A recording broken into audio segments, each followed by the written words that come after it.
कहते हैं solitude is the best teacher. कभी कभी खुद को जानने के लिए अपने साथ वक्त बिताना बहुत ज़रूरी है।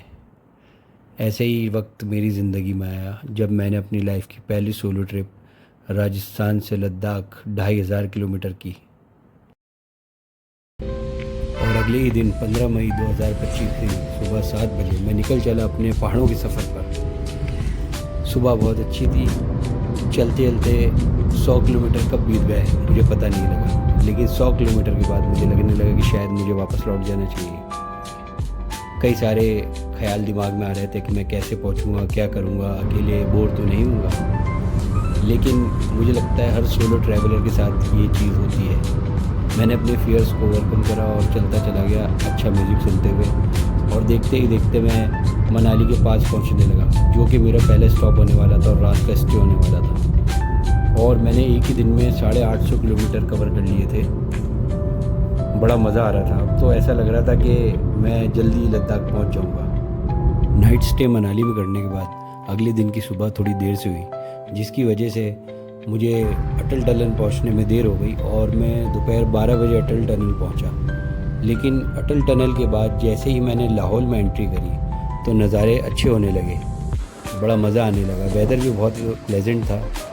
ये मई का महीना था, लेकिन यहाँ पर आगे जो पहाड़ों में स्नोफॉल हो रही थी हल्की हल्की, उसकी वजह से वेदर अच्छा था, क्लाइमेट ज़्यादा गर्म नहीं था।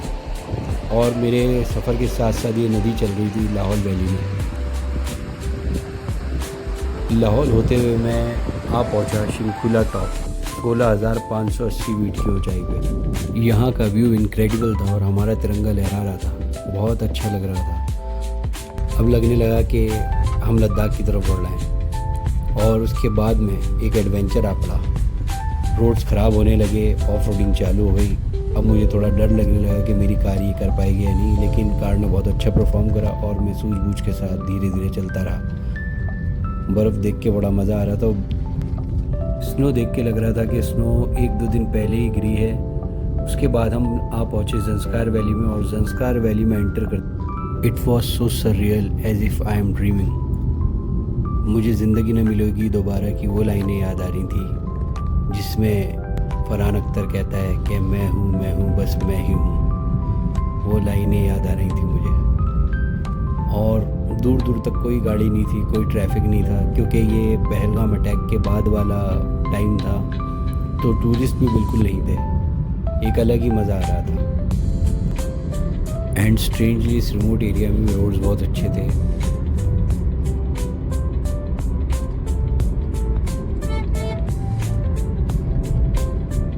इसके लिए वी शुड अप्रिशिएट BRO ने बहुत अच्छा काम किया है। यहाँ पर टूरिस्ट को कोई दिक्कत नहीं होने वाली इस बार यहाँ आने पे।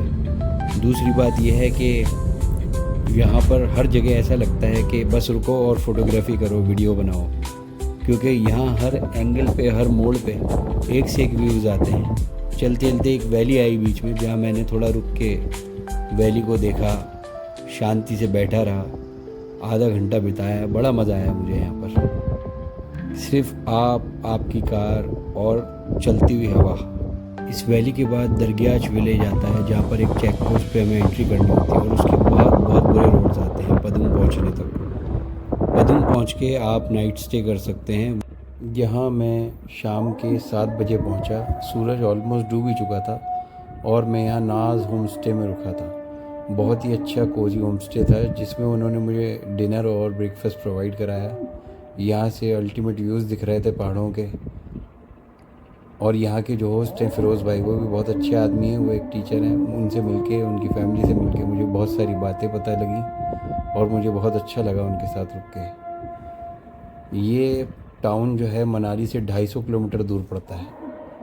यहाँ आके मैंने सोचा कि रात रुक जाऊँ और दूसरे दिन आगे कंटिन्यू करूँ।